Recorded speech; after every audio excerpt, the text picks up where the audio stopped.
UPSC परीक्षा में 10वीं रैंक हासिल करने वाले मयंक त्रिपाठी इस वक्त हमारे साथ हैं। मयंक, बहुत बहुत शुभकामनाएं आपको और ढेर सारी बधाइयां भी। एबीपी न्यूज में आपका स्वागत भी है। सबसे पहले हम ये जानना चाहेंगे, आपकी आईएएस बनने तक के सफर की जो कहानी है, क्या कहानी है? सर, आईएएस बनने का सपना मेरा बचपन से ही था। जब मैं अपने पिताजी को डीएम ऑफिस में जाते और वहाँ से आते हुए देखता था, तो हमेशा से यही था कि मुझे भी आईएएस बनना है। और जो डेवलपमेंटल गवर्नेंस है, पॉलिसी फॉर्मुलेशन है, पॉलिसी मेकिंग और जो भी प्रदेश का, जिले का विकास में एक आईएएस का जो रोल रहता है, मुझे भी उसमें कुछ सहभागिता करने का मौका मिले। और मेरा हमेशा से ही सपना था कि मैं भी आईएएस बनकर देश की, समाज की सेवा करूँ। शुरुआती पढ़ाई कहाँ से हुई? शुरुआती पढ़ाई मेरी कन्नौज के ही जागरण पब्लिक स्कूल से हुई है। फिर इसके बाद? इसके बाद Hindu college, university of Delhi से मैंने फिज़िक्स में ग्रेजुएशन की है और 2020 से मैंने अपना यूपीएससी का प्रिपरेशन स्टार्ट कर दिया था। आईएएस बनने तक के सफर में कितना संघर्ष रहा है? जैसा कि हम सभी जानते हैं कि आईएएस की जो परीक्षा होती है, वो देश की सबसे कठिन परीक्षाओं में से एक परीक्षा होती है। तो मेरा भी अन्य अभ्यर्थियों की तरह ही डेली मुझे लगता था कि नहीं हो पाएगा ये, क्योंकि एग्ज़ाम काफ़ी लंबा है, सिलेबस काफ़ी कठिन होता है इसका। पर कंसिस्टेंसी के साथ, माता-पिता के सहयोग एवं शुभचिंतकों के सहयोग के साथ इस जर्नी को तय करने में उतनी समस्या नहीं आई और ईश्वर के आशीर्वाद से आज मुझे रैंक 10th प्राप्त हुई है। इसके पहले भी आपने कोई परीक्षा पास की? जी, 2022 में मैंने यूपी पीसीएस एग्ज़ाम दिया था, जिसमें मुझे 20वाँ स्थान प्राप्त हुआ और मुझे डीएसपी रैंक मिली। उसके बाद मैंने यूपीएससी एग्ज़ाम दिया और मुझे 373वाँ स्थान प्राप्त हुआ था और आईआरएस इनकम टैक्स सर्विस मुझे अलॉट हुई, जिसकी ट्रेनिंग वर्तमान में नागपुर में चल रही है। कितने घंटे पढ़ाई करते हैं? अ, पढ़ाई में घंटे का इतना रोल नहीं रहता था। मैं हमेशा डेली के टारगेट सेट करता था कि आज मुझे मेंस का ये टॉपिक कंप्लीट करना है और जब तक वो टॉपिक नहीं हो जाता था, मैं उठता नहीं था। लेकिन अगर आप घंटों की बात करें तो मुझे लगता है इस एग्ज़ाम की प्रिपरेशन में 7 से 8 घंटे मिनिमम देने चाहिए। तो जब आपने यूपीपीएस की परीक्षा पीसीएस की परीक्षा पास की थी, तो फिर कैसे ख्याल आया आईएएस बनने का आपके लिए? जब यूपी पीसीएस मेरा सिलेक्शन हुआ था, तो मैं बहुत खुश था कि मुझे डीएसपी रैंक मिली है और मुझे जनता के साथ उनकी समस्याओं के साथ सुलझाने का मुझे मौका मिलेगा। परंतु मन में एक जो बचपन का सपना था कि मुझे आईएएस बनना है और पिताजी को डीएम की कुर्सी पे बिठालना है, तो इस सपने ने हमेशा कहीं न कहीं एक मन में आगे बढ़ने का प्रयास हमेशा पैदा करता रहा। और जब मैं डीएसपी बना, फिर मैंने एग्ज़ाम दिया, फिर जब मैं आईआरएस बना, तब भी मन में था कि एक बार क्यों ना और परीक्षा दी जाए और जो कमियाँ रह गई हैं इस प्रयास में, उनको पूरा किया जाए और आज वो सपना पूरा हुआ है। परिवार में कौन कौन लोग हैं?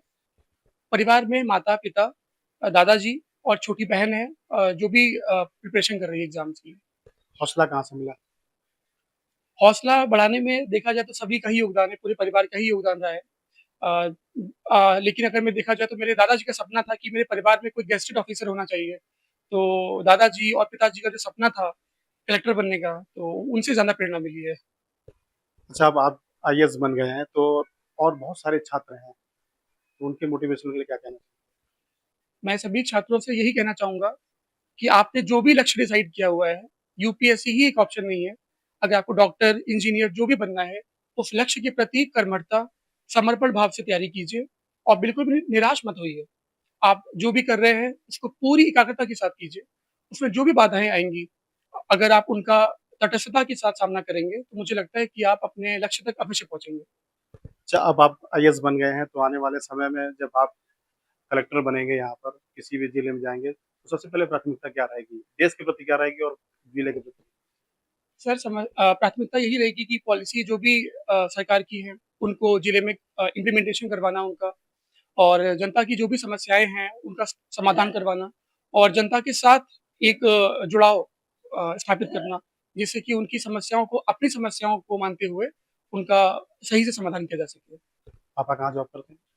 पापा डीएम ऑफ़िस में प्रधान सहायक के पद पर कार्यरत हैं वर्तमान में।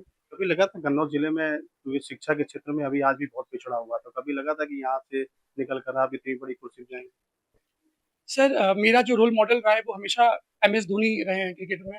तो जब मैं उनको देखता था कि वो जब रांची से छोटे से जिले से उठ के भारत के कप्तान रह चुके हैं, तो मैं बस उनको ही देखता था कि जब वो जा सकते हैं वहाँ पर तो मैं भी छोटे से शहर से निकल कर भारत के पटल पर जा सकता हूँ।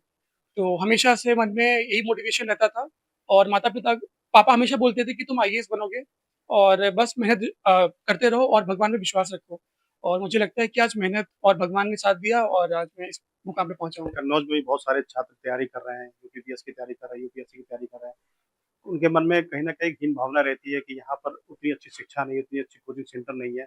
सरकार की भी एक मुख्यमंत्री अभ्युदय योजना कोचिंग योजना चल रही है उनकी। तो ऐसे में कन्नौज के जो छात्र हैं, उनको क्या कहना चाहेंगे? जिनके मन में ये है कि मैं दिल्ली और मुंबई और कलकत्ता जाके ही मैं सफल हो पाऊँगा। मैं उनसे यही कहना चाहूँगा कि मैंने भी अपनी पूरी प्रिपरेशन कन्नौज में ही रहकर की है और आजकल ऑनलाइन मटेरियल इतना अवेलेबल है। यूट्यूब में आप जाएँगे, आपको यूपीएससी का हर टॉपिक मिल जाएगा वहाँ पर। और यूपीएससी ने अपना एक सिलेबस बनाया हुआ है, जिसमें कि टॉपिक्स मेंशन्ड हैं। अगर आप उन सभी टॉपिक्स को यूट्यूब के माध्यम से, गूगल में बहुत सारी कोचिंग के रिसोर्सेज़ अवेलेबल हैं। अगर आप उनका सीमित रूप में यूज़ कर रहे हैं, वहाँ से सीख रहे हैं, तो मुझे नहीं लगता कि आपको बाहर कहीं जाने की आवश्यकता है। और यूपीएससी एग्ज़ाम करवाती है, ये सिर्फ़ एक एग्ज़ाम है। अगर आप इसका सिलेबस अच्छे से पढ़कर और रिविज़न करते हुए अगर आप एक बेहतरीन स्ट्रैटेजी के साथ इस एग्ज़ाम को अप्रोच करेंगे, तो मुझे लगता है कि आप कहीं पर भी हों, चाहे वो गाँव हो, छोटा शहर हो, आप कहीं से भी इस परीक्षा को आसानी से उत्तीर्ण कर सकते हैं। सोशल मीडिया आजकल बहुत हावी है, सब जगह हावी है। इसके लिए क्या कहना है? आपके ऊपर नहीं हावी हुआ? सोशल मीडिया के दोनों ही एस्पेक्ट्स होते हैं, पॉज़िटिव भी और नेगेटिव भी। हालाँकि मेरे केस में मैंने सोशल मीडिया को पूरी तरीके से दूर कर दिया था अपने आप से। बट सोशल मीडिया अगर एक बैलेंस्ड वे में यूज़ किया जाए इसका, तो कहीं न कहीं फ़ायदेमंद भी होता है, क्योंकि सोशल मीडिया से हम थोड़ा-सा अपना माइंड अच्छा भी कर सकते हैं, रिलैक्स भी कर सकते हैं। परंतु मैंने सोशल मीडिया का इस्तेमाल नहीं किया था बिल्कुल। देखिए, ये हमारे साथ थे मयंक त्रिपाठी जो यूपीएससी परीक्षा में टॉप 10 रैंक हासिल की है उन्होंने और उनका साफ तौर पे ये कहना है कि एकाग्रता बहुत ज़रूरी है। अगर आपके अंदर खुद को सँभालने की क्षमता है, तो बड़े से बड़े मुकाम हासिल किए जा सकते हैं। नित्य मिश्रा, एबीपी न्यूज़, कन्नौज।